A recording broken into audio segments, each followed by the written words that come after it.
They showed up in fake uniforms, flashing plastic badges and shouting orders like they owned the place. They didn't know I grew up with the man who actually runs law enforcement in this county, and he doesn't take kindly to imposters. It was just past 6 in the morning when I stepped out onto the porch of my ranch house with a mug of black coffee in one hand and my old shepherd dog Buck trotting at my side. The air was crisp and clean, the kind that clears your lungs and wakes you up better than any alarm clock.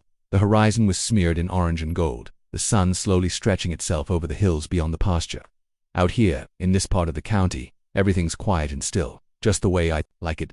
Birds chirping in the oak trees, the occasional whinny from the barn, and the low hum of cicadas that had already started their morning song. My ranch sits about 8 miles off the main road, surrounded by miles of open land, fences I built myself, and the peace that only comes when you own every inch you stand on.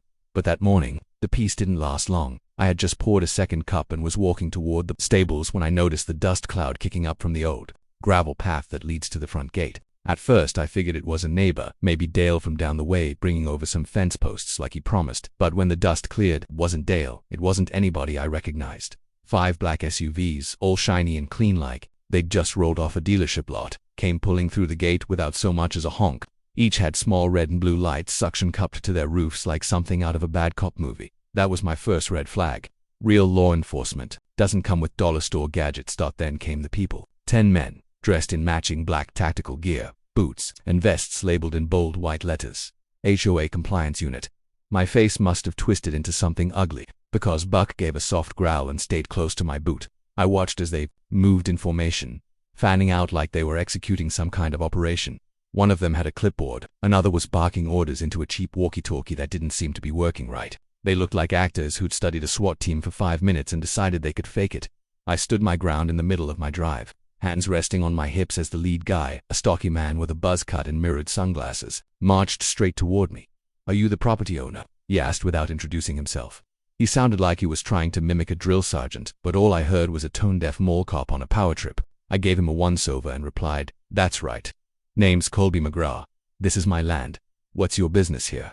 He didn't shake my hand. Instead, he flipped through the clipboard and started reading off violations. "You're in breach of Section 12 of the Subdivision Compliance Act," he declared. "Unauthorized agricultural expansion, unapproved structures, non-standard livestock management, and failure to comply with community regulations." I almost choked on my coffee. Subdivision. This isn't a subdivision. This is a working ranch, and it's been in my family since 1957. There's no HOA out here. Never has been. The man didn't flinch. He shoved a stack of poorly printed papers into my chest. "This area was recently absorbed into the Birchwood Estates Homeowners Association. These rules are now enforceable. You were notified." I took the papers and flipped through them. They looked official if you didn't know what to look for. Logos, legal terms, fake signatures, but everything was off. The formatting, the phrasing, even the map that showed my land with little red X's drawn all over it. It was a bad forgery. "Absorbed by who?" I asked slowly. "Ain't nobody in Birchwood Estates owns this land but me. And I didn't sign no documents handing it over."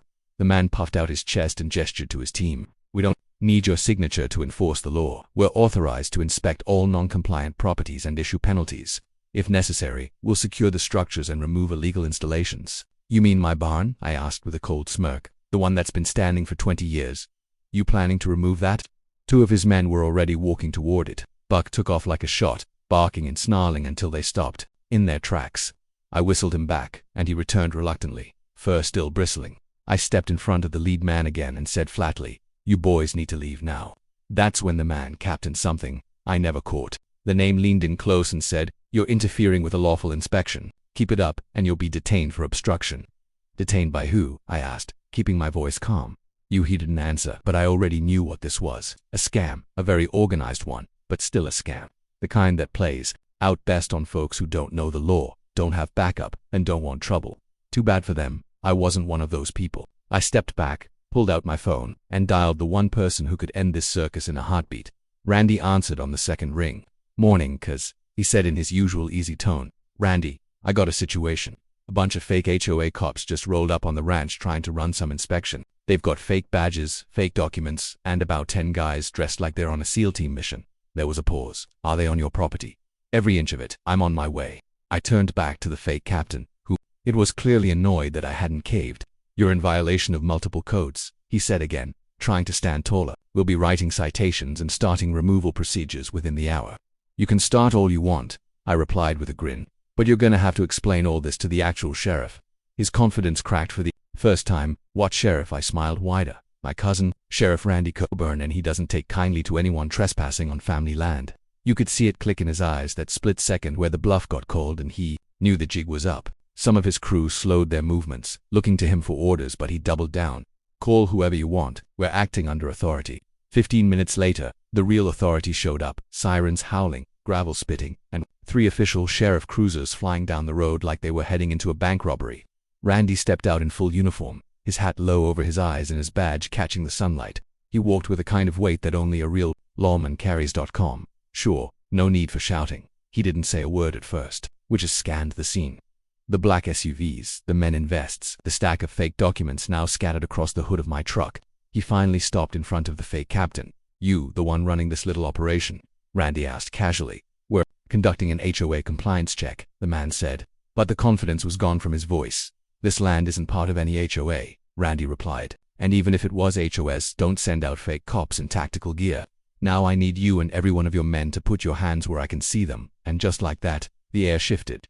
You could feel the panic start to crackle through their little group like static. One of them bolted, tried to make it back to the SUV. He didn't get far. Randy's deputies had him face down in the dirt before he reached the door.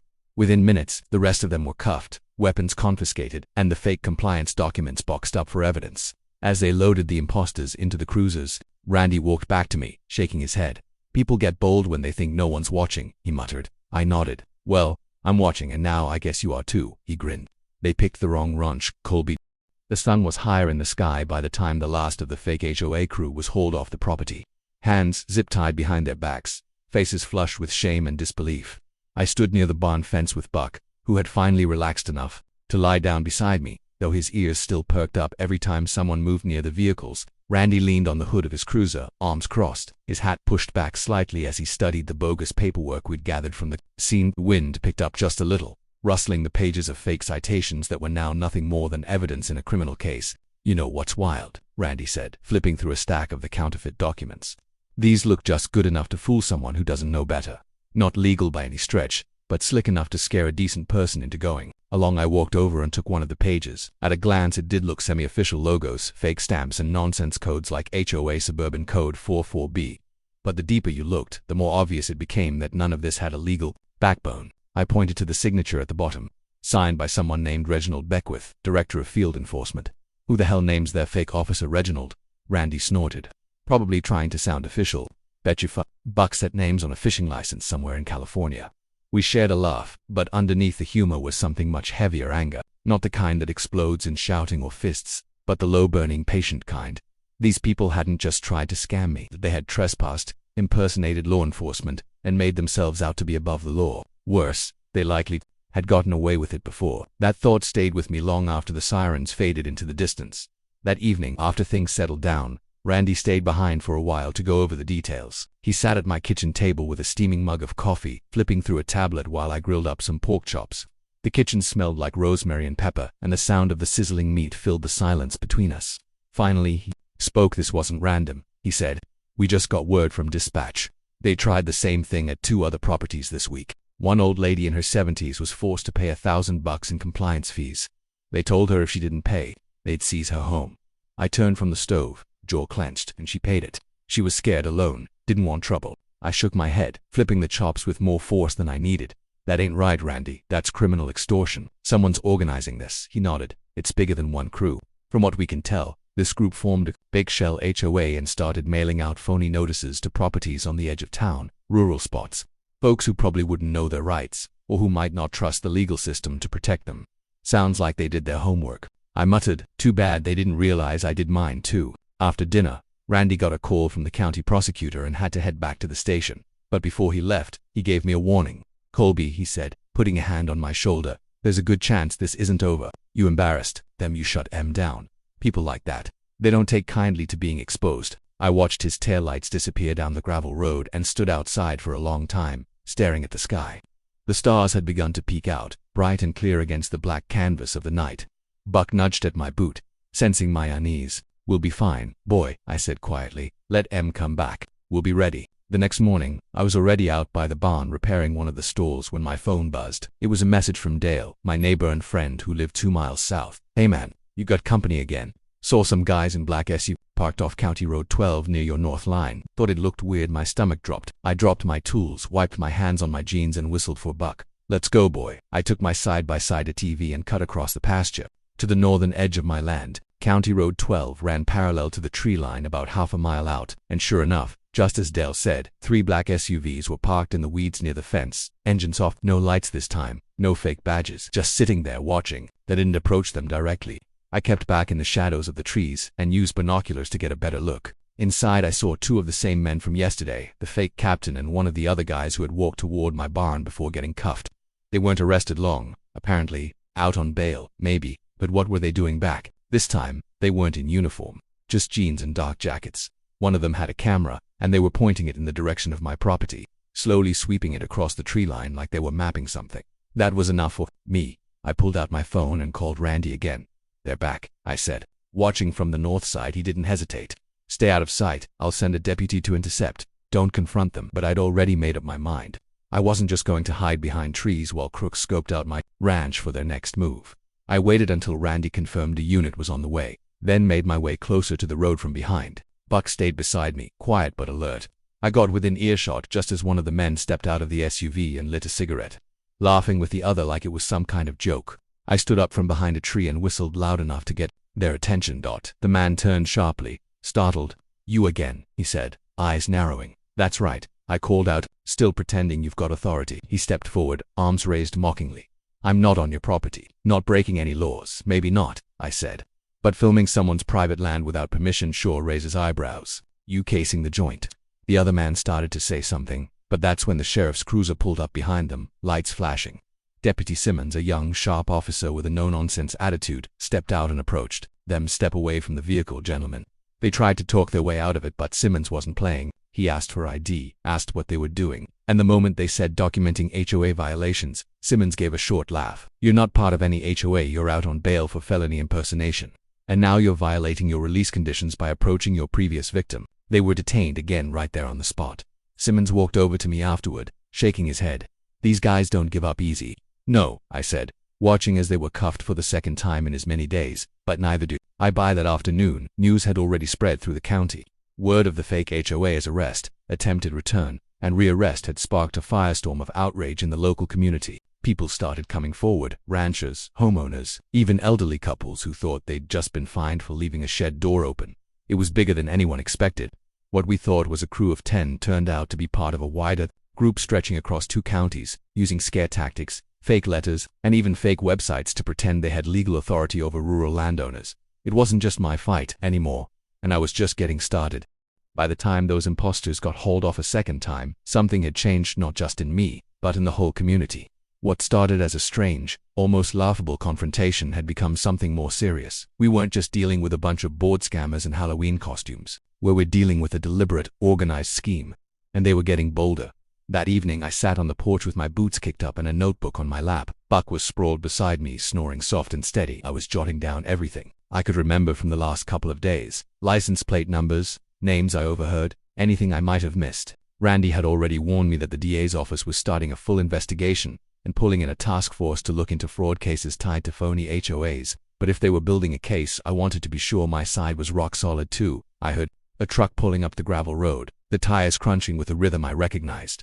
It was Dale, my neighbor. He parked beside the barn and walked up with a brown envelope in one hand and a look on his face that told me he wasn't just stopping by to say hello. "You might want to take a look at this," he said, handing over the envelope. Inside was a letter almost identical to the one those fake agents handed me, but this one was mailed. Real postage, fake authority.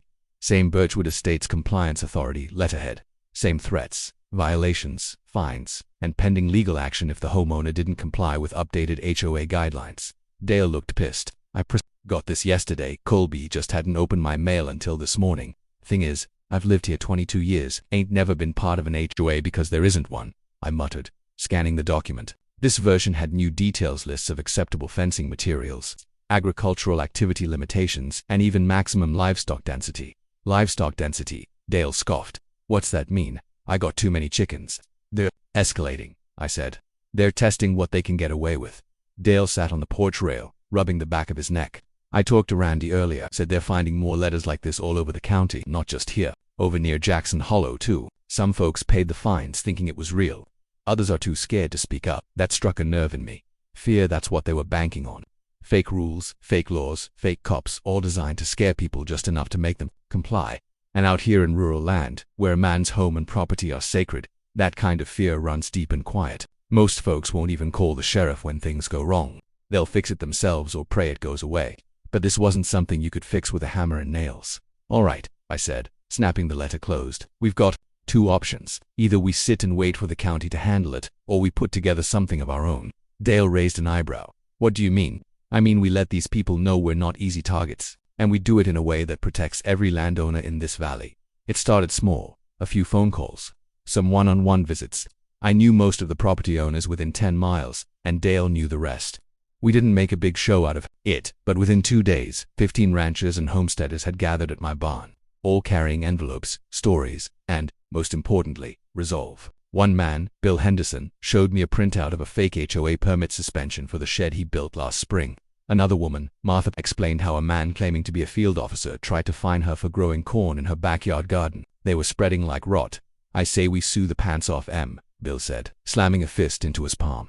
That's coming, I replied. But first we need to stop this wave, because while we're sitting here filing papers, they're still mailing letters, showing up in trucks, and trying to squeeze our neighbors. So we formed a plan. We called it the Rural Land Watch, a community defense group. Nothing fancy. No uniforms, no weapons, no Facebook page. Just neighbors keeping watch for one another. We set up a network using radios and text alerts. I worked with Randy, who deputized 2 more officers to focus strictly on these fraud cases. If anyone spotted a suspicious vehicle, heard about a new fake letter, or got an uninvited visitor on their land, they'd call it in, and one of us would show up, preferably with a deputy right behind. Within a week, we'd already intercepted 2 more vehicles posing as compliance teams. This time, they weren't even trying to hide behind the HOA story. One of them wore a cheap badge that read Zoning Enforcement Bureau, and another had a magnetic door sign reading Private Property Inspection Authority. It was like they were playing Mad Libs with legal-sounding names, but what they didn't count on was what rural folks do best. Look out for each other. One night, just as the sun was going down, I got a call from a woman named Emma. She lived alone, about 5 miles out, and she sounded nervous. They're back, she whispered. Same SUV, parked at the end of my driveway. They haven't come up yet. Keep your doors locked. I told her I'm on my way. I was out the door in 30 seconds, shotgun slung in the passenger seat, and Buck pacing excitedly in the back of the truck.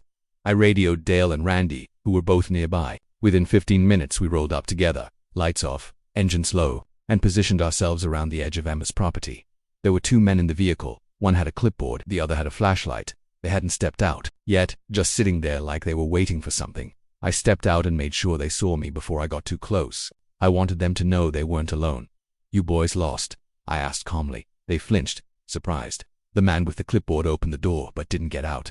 We're performing a standard inspection, he said. This property was flagged. Flagged by who? Private Enforcement Division. We're with the county subcontractors. I laughed. No, you're not. I know the subcontractors. You aren't them. This property's on the watch list. You've got 5 seconds to leave or explain why you're trespassing.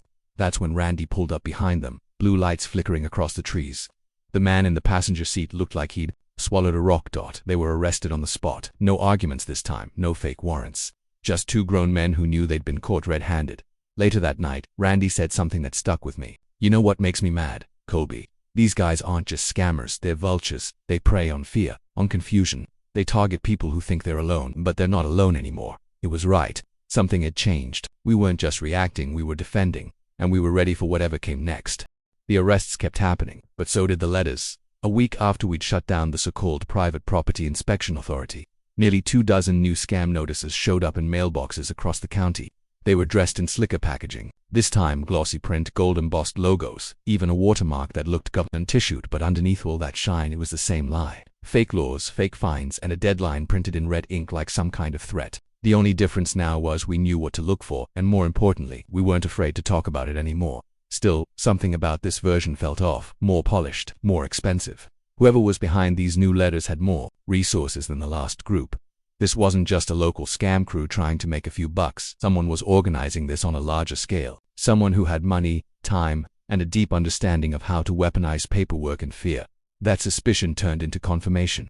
3 days later, when I got a call from Randy, "I'm going to need you to come down to the station," he said. "Over the phone, we've got a situation. And it's not just your ranch they're after." When I arrived, he was standing by the whiteboard in the briefing room with half a dozen photos pinned up, satellite images, maps, and property overlays. He waved me in and pointed to a spot circled in red. "This," he said, tapping the board, "is your land. But look at this." He moved to the next image, a scanned parcel map submitted to the county recorder's office just last week. They'd redrawn my property lines. And not just mine. Over 120 plots across the outer edges of the county had been filed under a new subdivision name, Birchwood Expansion Zone 2. According to these new, fraudulent documents, the entire western corridor of the county had been annexed into a phantom residential development. "They're trying to rewrite ownership boundaries on paper," I muttered, scanning the fraudulent filings. Randy nodded. "We caught this one because the recorder flagged it as suspicious. The names didn't match, the surveyor license was bogus, and the seal used on the documents was 15 years out of date. But they almost pulled it off." I shook my head, slowly. "So what happens now?" "We build a wall," he said, "a legal one. I've already contacted the state land commissioner's office. They're sending down a specialist team. But in the meantime, we need to lock down every legitimate land deed we can get our hands on and make sure our people know that their properties are being targeted." I stood silently for a moment.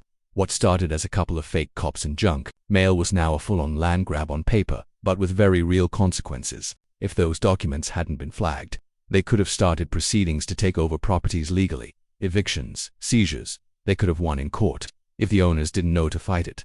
"Time to go public," I said finally. Big, loud, no more waiting for folks to stumble into this mess. That night, with Randy's help and the blessing of the county board, we held a town hall at the fairgrounds. Word spread faster than we could have hoped. Every seat in the community center was filled, and still, people stood shoulder to shoulder in the back, arms crossed, eyes narrowed. Farmers, ranchers, elderly couples, young families, all of them holding letters, maps, or just the rising weight of concern. A few had already gotten calls from so-called field agents, threatening legal action if they didn't pay up. I stepped to the mic after Randy introduced me, and I took a second to scan the crowd. These were my people, the same folks I'd grown up with, shared tools with, waved to on dirt roads for decades, and now they were under siege. "I know a lot of you are confused," I started, my voice steady, "and you've got every right to be. What we're dealing with isn't some prank. This is organized fraud, and it's coming after our homes, our land, and our lives." I held up a copy of one of the glossy scam letters. "This isn't real," I said. "But if you don't know the difference, they'll make you believe it is. And once you believe it, they've got you. That's how they operate." I explained everything, the fake raids, the forged maps, the doctored filings. Randy went over the legal protections already being set in motion and how we were working with the state to trace the network behind these scams. The DA spoke briefly and confirmed that multiple charges were being filed against those already in custody: impersonation, fraud, attempted property theft, and more. Then I looked around the room again. "But here's the thing," I added. "This only works if we let it, if we stay quiet, if we assume someone else will fight for us. I'm not going to do that, and I don't think you are either." A murmur of agreement rippled through the crowd. "I'm asking every person here to be a part of this. Watch out for your neighbors. Share what you've received. Don't throw away those fake letters, bring them in. Let us build a case so strong they won't be able to deny what they've done." The room erupted in applause, not the polite kind, but real, gritty approval. The kind that said we're done taking punches. From that point forward, it was war, not with guns, but with paper. In the following days, the Rural Land Watch grew from 15 ranchers to over 200 volunteers. We had local high school kids helping scan documents, old-timers sharing historical land deeds, and legal assistants from neighboring counties donating time to help sort through everything. Randy's department worked overtime, setting up a digital database for every landowner affected and issuing alerts when new fraud attempts were detected. And then, just when we thought we were ahead of the storm, the real bomb dropped. A local news reporter named Charla Whitcomb came to the ranch to do a feature on the case. She was sharp, aggressive, and exactly what we needed to bring statewide attention to the scheme. But she brought something with her I wasn't expecting. The name of the man funding it all, a real estate developer named Carter D. Hayes. The name hit me like a brick. Carter wasn't just some corporate predator from out of state. He'd grown up here, graduated from our high school, left for college and never came back, or so we thought. According to Charla's report, Carter had been buying up worthless land just outside the county line, trying to expand a massive luxury ranch estate development that kept failing due to lack of infrastructure and water access. But if he could claim surrounding land as part of a master-planned expansion, he could trick investors, secure funding, and make the development look like a success on paper. So he created a fake HOA, I muttered, rereading the article, built fake compliance units, mailed out fake threats, redrew boundaries, and tried to squeeze out real landowners, all to pad a brochure. He knew no one would sell willingly, Randy added, standing behind me, so he didn't ask. He planned to take a setback in my chair, the weight of it all pressing down. We weren't just fighting fraud. We were fighting a man with a fortune, connections, and no conscience. But we had something he didn't: community. And we weren't going anywhere. The sound of the courtroom doors swinging open was loud, echoing off the stone walls like a clap of thunder. I stepped through them with my boots heavy on the tile floor, my hat low over my eyes. Sheriff Randy walked beside me in full uniform, the badge on his chest glinting under the sterile lighting. In front of us, the gallery was packed: reporters, ranchers, even some of the families who'd been tricked by the same HOA imposters that had tried to overrun my land. The trial had drawn attention not just in our county, but across the whole state. Nobody had ever seen an HOA enforcement team trying to impersonate law officers on rural land before, and it had struck a nerve. Sitting at the defense table were the 4 men who tried to raid my ranch. The fake captain was there, dressed in a suit instead of that ridiculous tactical vest. His eyes met mine for a brief moment, and he looked away just as quickly. I could tell he wasn't as brave without the costume. His lawyer sat beside him, already flipping through notes and doing what lawyers do when they know their client is in deep trouble. The district attorney stood up and began her opening argument with calm fire. She laid out the facts in order: how the group had created fake HOA documents, false uniforms, and forged citations; how they used intimidation tactics and threats to fine or even take over land from unsuspecting ranchers; how they rolled up in black SUVs like a SWAT team trying to scare hard-working families into submission. She explained how I had refused to be bullied, and how my cousin, Sheriff Randy, had exposed their entire operation by catching them red-handed. Every word she spoke made the weight of justice feel heavier in the room. When it was my turn to testify, I walked up to the stand and took a deep breath. The judge asked me to state my name, and I did so clearly: Eli Parker, owner of the Parker Ranch, 3rd generation. The DA asked me to recount what happened that morning, and I told it straight, every detail, from the moment those SUVs rolled up, to the fake badges, the threats, and the calm voice of Randy cutting through the nonsense. I wasn't trying to sound like a hero, I was just telling the truth. The defense lawyer tried to trip me up on cross-examination. He asked me if I had a grudge against HOAs or if I'd ever had conflicts with neighbors. I looked him in the eye and said, "The only grudge I got is against people pretending to be something they're not. I've got no problem with real neighbors or real laws. I got a problem with liars in costume thinking they can take what's mine." The judge never had to raise his gavel. The courtroom, they stayed quiet and respectful, even when Randy took the stand. His testimony was even more damning than mine. He explained the official state code, how impersonating law enforcement was a serious felony, and how his department had received reports of these fake HOA raids across multiple counties. Then he produced evidence: body cam footage, radio logs, and a full list of complaints from landowners. The nail in the coffin was when one of the imposters flipped. He made a deal and agreed to testify against the others. He admitted that they had formed a private enforcement group and targeted ranchers like mine on purpose, thinking nobody would fight back or call in the real law. The trial lasted 3 days. On the final day, the jury took only an hour to return a verdict: guilty on all counts: impersonating law enforcement, conspiracy to commit fraud, trespassing, harassment, you name it. They were convicted of it. The judge sentenced each of them to serious time behind bars and ordered them to pay restitution to every landowner they had tried to intimidate. As they were led away in cuffs, the so-called captain looked over his shoulder. He didn't look angry, he looked stunned, like it had never occurred to him that someone might fight back and win. After the trial, people gathered outside the courthouse: ranchers, families, even a few deputies, all shaking my hand, slapping Randy on the back, and thanking us for standing our ground. A local news crew interviewed me, and I kept it simple. "We don't play pretend out here," I said into the mic. "You want to wear a badge? Earn it. Don't try to fake your way into other folks' lives and expect them to roll over. That ain't how we do things in this county." Things quieted down after that. The sheriff's department created a new task force to handle HOA overreach and property fraud. It wasn't just about my case anymore. People had found their voice. They weren't afraid to speak out or ask for help. The entire rural community had drawn a line in the dirt, and now everyone knew not to cross it. Back at the ranch, life returned to normal, or at least as normal as it could be. I got back to fixing fences, tending cattle, and letting buck chase after the coyotes who wandered too close. Randy still stopped by now and then, usually with updates or fresh-baked pie from his wife. He'd like to remind me how that one phone call changed everything, you know. He'd say, "Not everyone would have stood their ground like you did." "Wasn't much choice," I'd reply. "It was either that or lose the land my family built with their hands." One evening just before sunset, I rode out to the far side of the property where the imposters first rolled in. The sky was streaked with red and gold, the wind gentle across the grass. I looked out over the pasture, the barn standing proud in the distance. and thought about how close it had come to being taken not by force, but by fear. That's the trick they'd tried to use. Not legal muscle, but fake authority and loud voices. But they didn't count on one thing. I wasn't alone. I had my cousin, the real sheriff, and a community that wasn't afraid anymore. And that's how we stopped them. Not with fists, not with gunfire, just the truth, the law, and a stubborn refusal to be bullied. This land is mine, and now everybody knows it. Enjoyed the story? For more powerful true-style stories just like this one, don't forget to like, share, comment, and subscribe to Bright Reality on YouTube. See you in the next video.